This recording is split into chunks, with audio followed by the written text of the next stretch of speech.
반갑습니다. 한명라 304일 열왕기상 13장의 말씀을 통하여서 하나님께서 주시는 지혜와 지식으로 말씀이 깨달아지고 말씀을 가지고 삶을 사는 저와 여러분 되기를 간절히 소망드립니다. 오늘 13장 북이스라엘의 여로보암 왕이 베델에서 금송아지 제단 앞에 서서 분향할 때 유다에서 온 하나님의 사람이 나타나 제단을 향해 하나님의 말씀을 선포하며 시작이 됩니다. 하나님의 사람은 장차 다윗의 집에 요시아라는 이름의 아들이 태어나 이 제단 위에 이방 사제들을 제물로 바칠 것이라고 예언하며 그 징표로 제단을 갈라지고 죄가 쏟아질 것이라는 것을 선언합니다. 화가 난 여로보암이 손을 뻗어 그를 잡으려고 명령했으나 그 손이 곧바로 말라져 버렸고 예언대로 제단이 갈라지는 이적이 일어나자 왕은 당황하며 하나님의 사람에게 은혜를 구하며 손을 고쳐달라고 간구합니다. 하나님의 사람의 기도로 왕의 손이 회복되자 여로보암은 그를 왕궁으로 초대해 대접하려 했지만 하나님의 사람은 이곳에서도 떡도 먹지 말고 물도 마시지 말라며 오던 길로 되돌아 가지도 말라는 하나님의 엄중한 명령이 있었다며 단호히 거절하고 길을 떠납니다. 그러나 베델에 살던 한 늙은 예언자가 아들들에게 이 소식을 듣고 나귀를 타고 뒤쫓아 가면서 하나님의 사람을 만나며 사건이 반전이 됩니다. 늙은 예언자는 자신도 예언자라고 속이며 천사가 나타나 당신을 집으로 데려가 대접하라고 했다는 거짓말로 그를 유인했고 결국 유다에서 온 하나님의 사람은 그 금기를 깨고 늙은 예언자의 집에서 먹고 마시게 됩니다. 식사 도중 여호와의 말씀이 늙은 예언자에게 임하여 하나님의 명령을 어긴 하나님의 사람에게 내 시체가 조상의 묘실에 들어가지 못할 것이라는 심판의 메시지를 전합니다. 실제로 길을 떠나 하나님의 사람은 길에서 사자를 만나 죽임을 당하게 되는데 신기하게도 사자가 시체를 먹거나 나귀를 해치지 않고 그 곁에 가만히 서 있는 기이한 광경이 목격이 됩니다. 이 소식을 들은 늙은 예언자는 시신을 수습하여 자기 묘실에 장사 지내고 아들들에게 자신이 죽거든 이 하나님의 사람 곁에 묻어달라고 유언하며 그의 예언이 반드시 이루어질 것임을 확언합니다. 하지만 이러한 초자연적인 경고에도 불구하고 여로보암은 악한 길에서 돌이키지 않은 채 계속해서 일반 백성을 산당의 제사장으로 세우는 등 죄를 더했고 이는 결국 그의 가문이 멸망하게 되는 결정적인 원인이 됩니다. 오늘 13장 예언적 역사와 여로보암의 완악함에 대해서 함께 말씀을 나누려고 합니다. 오늘 단어 회개 완악함입니다. 지난 말씀 선택의 삶에 대해서 우리가 함께 말씀을 나누었습니다. 그래서 르호보암의 교만한 그런 선택들, 하나님의 주권적인 선택, 여로보암의 불신앙적인 선택에 대해서 보았으며 여로보암의 치명적인 하나님의 말씀 11장의 말씀이 있었음에도 불구하고 그가 두려움으로 이러한 악한 네 가지 일을 행했다. 그 나중에 느밧의 아들 여로보암이라는 그 대명사로 바뀌게 된 그 결정적인 이유에 대해서 함께 말씀을 나누었습니다. 오늘 잠깐 열왕기 상에 대한 이야기를 좀 해보려고 합니다. 그래서 내용을 좀 읽어가려고 합니다. 왜냐하면은 말씀을 드리면은 조금 서로가 힘들어하고 헷갈릴 수 있으니까 PPT를 보면서 우리 차근차근 좀 쫓아왔으면 좋겠습니다. 말씀드린 것처럼 열왕기라는 말씀은 유대인에게 있어서 전기 예언서라고 말씀을 드렸어요. 기억하시죠? 우리에게는 역사서로 분류되어 있지만은 그들에게는 전기 예언서다. 그래서 관점의 차이, 일반적인 역사가 과거의 사실 기록에 치중한다면은 전기 예언서는 하나님의 관점에서, 즉 하나님의 관점이 무엇이에요? 신명기 사관에서 그 관점을 가지고 본 이스라엘 역사를 다룬다라는 거예요. 즉 사건의 나열이 아니라 그 사건 속에 담긴 하나님의 뜻과 언약의 성취를 해석한다라는 거예요. 그래서 말씀드린 것처럼 신명기적 사관, 그래서 열왕기서는 이스라엘의 흥망성쇠를 정치적 군사적 역량이 아닌 하나님과의 언약적 준수 여부를 판단합니다. 이것이 지금 신명기 사관의 가장 큰 핵심이에요. 그래서 예언자의 역할이 중요시 되어요.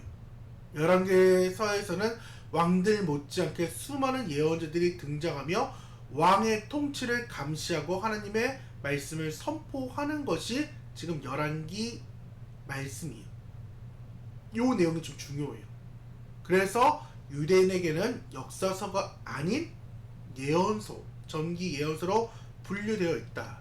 그래서 지금 보면 1장부터 오늘 13장까지 보면은 1장엔 나단 선지자, 11장은 아이야 선지자, 12장은 스마야 선지자, 오늘 13장에서는 유다에서 온 하나님의 사람, 갈대의 늙은 예언자에 대해서 지금 나오고 있습니다. 근데 말씀 봐봐요. 1장에서 11장까지의 상황은 지금 예언자가 있어요? 선지자가 있어요? 없다라는 것이 우리는 주목할 필요가 있다라는 거예요. 다윗의 길, 이 길, 이게 왜 중요하냐면은 솔로몬 시대에는 예언자가 없었어요. 그러니까 단순하게 평화로웠으니까 하나님이 없다라고, 하나님의 말씀이 없었다라고 생각할 수 있지만 평화로울 때 하나님의 말씀이 없어도 될까요? 그럴 수가 없다는 거죠. 평안할 때도 하나님의 말씀이 들려야 되고 평안하지 못할 때도 하나님의 말씀이 들려야 돼요. 다윗의 길, 이게 왜 중요하냐면 예언자들, 선지자들이 말했던 그 길에 대해서 다윗이 따라갔지만은 솔로몬은 그러지 못했다는 거예요. 영적으로 완전 암흑기였다라고도 봐도 무방하다라는 거예요. 말씀드린 것처럼 다윗의 그 위대함은 죄를 안 지어서가 아니라 죄를 지었을 때 수많은 예언자들, 선지자들이 나타나서 직언을 했을 때 죽이지 않고 그 직언을 듣고 내가 하나님께 큰 죄를 지었구나 라고 생각이 들어서 회개했다라는 거예요. 이것이 하나님이 이쁘게 보았다라는 거죠. 그래서 다윗에게 선지자는 왕권을 위협하는 존재가 아니라 하나님과의 언약 안에서 왕을 보호하는 그 영적인 동반자였어요. 선지자의 그 견제는 다윗이 끝까지 언약의 길을 걷게 하는 원동력이 되었다라는 것입니다. 하지만 솔로몬의 길, 선지자의 이 부재, 선지자의 없음은 자기 확신의 일로 바뀌었다는 거예요. 솔로몬은 통치 초기에 하나님과 1대1로 소통하며 직접 지혜를 받는 전무후무한 특권을 누렸습니다. 하지만 역설적이게도 이 직접적인 계시를 통하여서 왕의 곁에는 왕의 잘못을 꾸짖는 선지자의 음성이 사라졌다라는 거예요. 솔로몬은 하나님 주신 지혜를 자기 확신의 도구로 삼았고 곁에서 이를 제어할 영적 권위자도 없자 그의 마음이 서서히 이방 여인들과 우상 숭배를 향하여서 미끄러졌다라는 것을 우리는 꼭 알아야 됩니다. 그래서 솔로몬이 언약을 어기고 타락의 정점에 이르렀을 때야 비로소 11장에서 선지자 아이야가 등장함으로써 선지자의 이 부재의 기간, 말씀이 없는 이 기간은 은혜의 기간이 아니라 왕이 스스로 통제하지 못해 심판을 받게 되고 위험한 침묵이었음을 보여줍니다. 아무리 지혜로운 왕이라 할지라도 증언하는 선지자의 음성이 들리지 않을 때 인간은 얼마나 쉽게 무너질 수 있는지를 오늘 솔로몬을 통해서 우리는 그동안 보았다라는 거죠. 그렇기에 말씀이 들리고 말씀을 내가 들을 수 있다라는 것 자체가 은혜이고 행복임을 우리는 알아야 돼.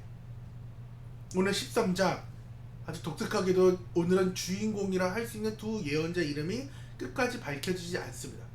그래서 유다에서 온 하나님의 사람, 얼마나 북이스라엘이 악했으면은 하나님께서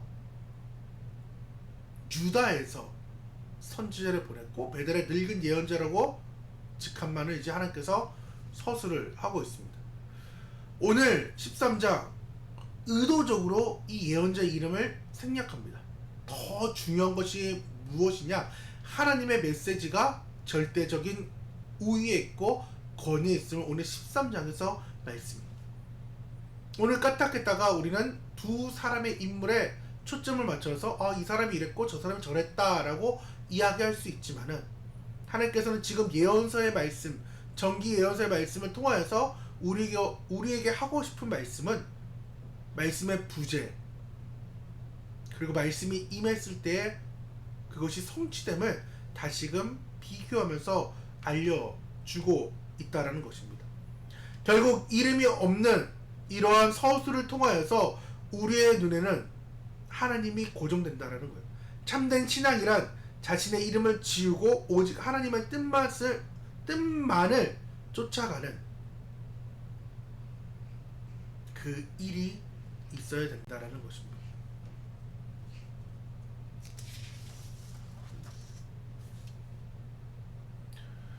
솔로몬의 그 타락과 국가적인 분열로 인해서 영적인 암흑기 속에서 하나님은 그 침묵을 깨고 다시금 선지자를 보내서 여로보암을 향한 중간 점검을 단행하십니다. 이게 중요해요. 북이스라엘에게도 비록 나라는 나뉘어졌지만은 그 가운데도 하나님의 통치가 있음을 여러분을 통해서 우리는 볼 수 있다라는 거예요. 거기는 쭉 악한 길, 멸망될 길, 뭐 이렇게 볼 수도 있고 죄악된 길로 나라를 볼 수 있지만은 그것이 아니라 비록 솔로몬의 죄가 너무나도 악해서 나라는 분열이 되었지만은 그 가운데도 하나님께서는 조건부의 11장 38절을 하시면서 변질된 초심이 있는 이 여로보암을 또 찾아갔다라는 거예요. 여로보암이 이렇게 하나님을 어기고 자신의 정권을 유지하려고 했던 그 이유가 무엇이에요? 두려움. 백성들이 이제 북쪽에다가 예배하러 남쪽인 유다로 예를 들어 성전에 가게 되니까 이러다가 다 뺏기겠다. 하나님이 주셨고 하나님 말씀했는데 이마저 다 무너지고 내 정권을 지키기 위해서 베델에 그리고 단에 제단을 쌓게 함으로써 일반 백성이 제단을 드리고 대속죄일을 한 달 뒤에나 바꾸는 이런 무시한 그 일을 여로보암이 행했어요. 그것이 무엇이에요? 하나님을 경외하고 하나님의 약속을 믿은 것이 아니라 인간적인 두려움에서 내가 참 잘할 일을 했다라고 생각을 합니다. 하지만 하나님은 너 지금 다윗의 길로 가지 않고 있으니까 다윗이 회개한 것처럼 너도 회개하면은 내가 너를 용서해 주겠다라고 하나님은 말씀하시면서 오늘 남쪽에서 유다에서 선지자를 하나님께서 보내는 거예요. 남쪽에 있는 선지자가 외치면서 이야기하는 거예요. 베델의 제단이 갈라지고 또한 망하게 된다라는 얘기를 할 때 여러분이 화가 나가지고 손을 딱 들고 막 잡아오라고 했을 때에 손이 말라지고 그 갈라짐을 보면서 여러분이 돌이킬만 하잖아요. 하나님 기적을 보고도 여러분은 회개하지 않았다라는 거예요. 그냥 자신의 형편을 보고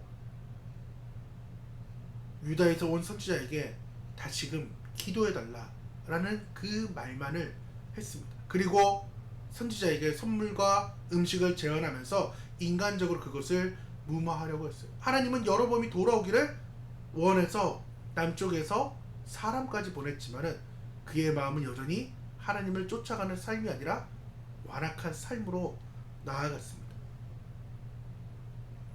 오늘 13장 조금 난해하고도 좀 신기한 것은 하나님의 말씀이 이 남쪽에서 온 선지자에게 베델에서는 지금 우상숭배 가득한 이곳에서는 떡도 먹지 말고 물도 마시지 말라고 하나님 직접 명령했어요. 근데 갑자기 북쪽에서 그 베델에서 늙은 선지자가 와가지고 거짓말을 하는 거죠. 천사가 내게 말했다. 너는 지금 못 들었지 몰라도 나는 내가 들어서 지금 얘기하는데 천사가 말해 너를 대접하라고 했다. 라는 거짓말로 하였고, 그러면은 남쪽에 있는 그 선지자가 아니야, 분별해야 되거든요. 근데 왜 떠나지도 않고 가지도 않고 거기서 머물렀는지 모르겠지만은 그 일로 인하여서 끝내 그는 분별력을 잃고 불순종을 하게 됩니다. 헬사 도중에 갑자기 하나님의 영이 그 또 늙은 예언자에게 임해가지고 장차 죽을 일에 대해서 이야기를 하게 됩니다. 그래서 집 떠나서 갈 때에 사자가 죽여버립니다. 되게 재미있는 것은 사자가 죽여놓고 먹지를 않는 거예요. 그냥 가만히 앉아 있는 상황이 되어버립니다. 그때 늙은 예언자가 다시금 그를 데리고 갑니다. 그리고서 이야기하는 것이, 비록 인간의 그 완악함과 또 유혹 속에 실패할지언정 오늘 하나님이 선포한 그 말씀은 결코 흔들리지 않는다라는 거예요. 없어지지 않는다라는 거예요. 이것이 지금 오늘 13장에 주는 가장 큰 메시지인 거예요. 자, 다시금요. 정기 예언서를 지금 우리가 함께 나누었고, 그 가운데에 하나님의 언약의 메시지들이 계속해서 선포될 때에 그 말씀을 듣는 사람과 듣지 못하는 사람이 있다. 그럴 때에 듣는 사람은 복을 받지만 듣지 못한 사람은 화를 미친다라는 거예요. 그렇기 때문에 우리의 삶 가운데 분별할 수 있는 마음이 필요합니다. 이게 진짜 하나님의 말씀을 내가 들었다면은 누군가가 와서 아니야 이거 잘못됐어 너 지금 다시 기도해봐 내 말이 옳아라고 얘기할 때에 내가 기도를 잘못했나? 라고 생각하면 덥석 이 사람의 손을 붙잡으면 안 된다라는 거예요.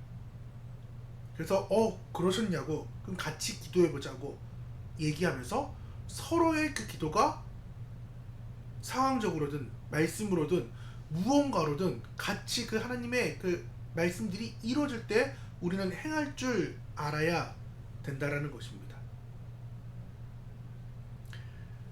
이러한 모든 상황들을 보고도 끝내 여로보암은 회개하지 못했어요.